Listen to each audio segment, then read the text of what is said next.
ভিডিওটা হলো আমাদের পিতামাতাদের জন্য, যারা তাদের সন্তানকে লেখাপড়ার জন্য দিনের পর দিন, মাসের পর মাস, বছরের পর বছর টাকা দিয়ে যাচ্ছেন সন্তান থেকে একটা ভালো রেজাল্টের জন্য। ওই সকল পিতামাতাদের জন্য আমার আজকের এই ভিডিওটা। আন্টি আঙ্কেলকে আমার সালাম জানাচ্ছি, আসসালামু আলাইকুম। আমি হচ্ছে আপনাদের বাচ্চাদেরকে অনেকদিন যাবত পড়াই। আমার কাছে মনে হয়েছে যেটা আপনাদের বাচ্চার সাথে আপনাদের বাচ্চাদের সাথে আমাদের কথা হয়, তো কিছু কথা আপনাদেরকে একটু না বললেই নয়। আপনারা অনেক টাকা নষ্ট করেন, অনেক টাকা দেন দিনের পর দিন, মাসের পর মাস, বছরের পর বছর সন্তানের মুখের একটা ভালো রেজাল্ট শোনার জন্য। আমরা খুব ভালো করে জানি, গতকাল থেকে অনেকের মেসেজ এটাই ছিল যে ভাই বাংলা প্রথম পত্রের পরীক্ষা খারাপ হয়েছে, বাসা থেকে অনেক প্যারা দিচ্ছে, অনেক পেন দিচ্ছে, একটু ভালো লাগতেছে না, একটু পড়তে পারতেছি না। এই জিনিসটা আমি ফিল করতে পারছি যখন এরকম এক্সাম দিতাম। কোনো একটা এক্সাম যদি খারাপ হইতো, তখন আমাদের বাসা থেকে আমাদেরকে অনেক পেইন দিত যে সারা জীবন পড়াশোনা করস নাই, হয়তো বা প্রাইভেটে গেছস, টাকা নষ্ট করছস, প্রাইভেটে ফাঁকিবাজি করছস, কলেজে ক্লাস করস নাই, হ্যান করস নাই, ত্যান করস নাই, কোচিং করস নাই, বসে বসে মোবাইল টিপছস, দুনিয়ার অভিযোগ। আমি জানি পিতা মাতার এগুলো বলাটা স্বাভাবিক, কিন্তু সবসময় সবকিছু সিচুয়েশন থাকে না। যেমন গতকালকে বাংলা প্রথম পত্রের পরীক্ষা হয়েছে। মানে কি বলবো, আমার নিজেরও বলার ভাষা নাই যে কিছু কিছু বোর্ড এতটা কঠিন লেভেলের কোশ্চেন এইচএসসি লেভেলে করতে পারে। মানে এটাকে এইচএসসি পরীক্ষা নাকি অ্যাডমিশন দিচ্ছে বাচ্চা, এটাই কনফিউজড।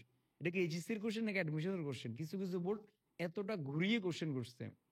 সো এই জন্য সবসময় সন্তান যদি একটু রেজাল্ট খারাপ হয়, সবসময় তার দোষ দিতে নেই। আপনি জাস্ট একটু দেখেন আপনার সন্তানটা টেবিলে বসে আছে কিনা, আপনি দেখেন আপনার সন্তানটা পড়াশোনা করতেছে কিনা, ও ক্লাস করতেছে কিনা, ও নিয়মিত বাড়ি কাজ করতেছে কিনা। আপনি জাস্ট দেখেন ওকে মোবাইলে কি গেম খেলতেছে, মোবাইলে কোনো বাজে কাজ করতেছে, চ্যাট করতেছে কিনা, শুয়ে শুয়ে মোবাইল টিপতেছে কিনা, এগুলোর দিকে ফোকাস রাখেন। বাট ও যদি পড়াশোনা করে তাহলে আপনি আর ওকে শাসন করবেন না, ওই জায়গাটা করবেন না। মাথায় রাখবেন, আমি আপনাদের সন্তানের মতো, বাট যদি এইভাবে বলা উচিত মনে হয় নাও হতে পারে। বাট যেহেতু আমি একটু এই বয়সটা পার করে আসছি, ওদেরই সময়টা এখন বুঝতেছি যে আসলে সবসময় ওদেরও দোষ না। মাঝে মাঝে বোর্ড থেকে এক একটা বোর্ডে এমন কঠিন করে কোশ্চেন করে, যেমন আপনাদের আমার যে প্রবলেমটা হইতো, আমার অমুক ভাই থাকে অমুক বোর্ডে, অমুক বন্ধু থাকে ঢাকা বোর্ডে, আমি থাকি কুমিল্লা বোর্ডে। তো ঢাকা বোর্ডে যে বন্ধু, ওর কোশ্চেন ইজি হয়, ও ফাটিয়ে প্লাস পায়। আর আমি Comilla board, Barishal board, Rajshahi board, আমার চট্টগ্রাম বোর্ড, আমার কোশ্চেনটা একদম ঠুমা ছাড় হয়, বাসটা আমি খেয়ে যাই। তো এইরকম প্রবলেম মাঝে মাঝে হয়। সো একটা পরীক্ষা যদি খারাপ হয়ে থাকে, এই মুহূর্তে তাকে শাসনের চেয়েও আমার কাছে সবচেয়ে যেটা মনে হয়, ওকে আপনি একটু জাস্ট সাপোর্ট করে থাকেন।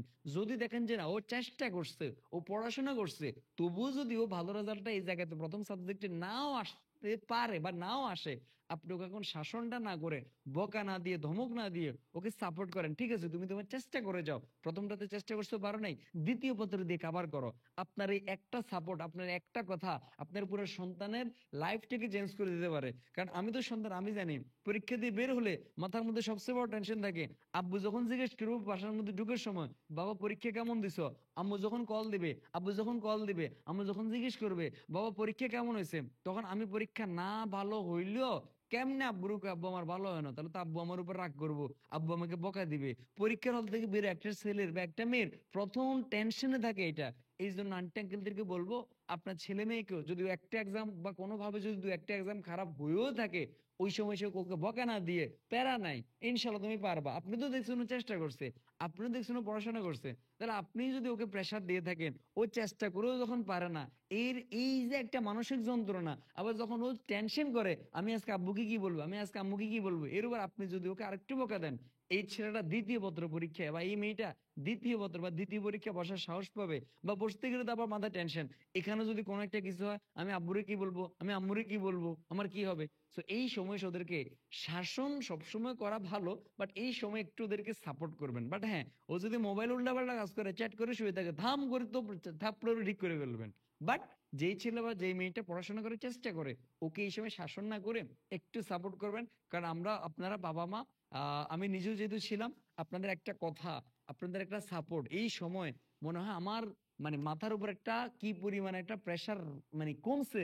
যাক আলহামদুলিল্লাহ, আমার আম্মু বুঝতে পারছে বা আমার আব্বু বুঝতে পারছে যে আমি চেষ্টা করেও আমার একটু ভুল হয়ে গেছে। যাক আলহামদুলিল্লাহ, আব্বু আম্মু কিছু বলে নাই, আব্বু আম্মু আমাকে সাপোর্ট করছে। যাক, আমি সেকেন্ড পেপার ভালো পরীক্ষা দিয়ে আমি আব্বু আম্মু বলবো, আব্বু আমার পরীক্ষা অনেক ভালো হয়েছে, সেকেন্ড পেপার দিয়ে আমি 5 বার কভার করতে পারবো।